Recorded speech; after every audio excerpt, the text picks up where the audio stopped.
मुनक्किद होने वाली मीटिंग के हवाले से उन्होंने तफसीलात फराहम की। फिलहाल आगे बढ़ लेते हैं। भोपाल से ये खबर है, भोपाल में माहौल पूरी तरह से पुरअमन और साजगार हो गया है। मुतनाज़ा जमीन पर तामीरात को लेकर 17 जनवरी को पहले 3 थानों में कर्फ्यू और शहर के बाकी थानों में कर्फ्यू का निफाज किया गया था।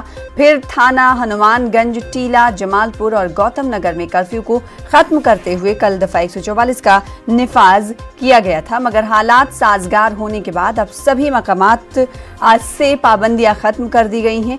राजधानी भोपाल में सभी मकामात पर हालात साजगार और पुरअमन हैं। वाज़ेह कि वक्फ बोर्ड और राजदेव ट्रस्ट के बीच जमीन को लेकर एक लंबे अरसे से मुकदमा जारी था।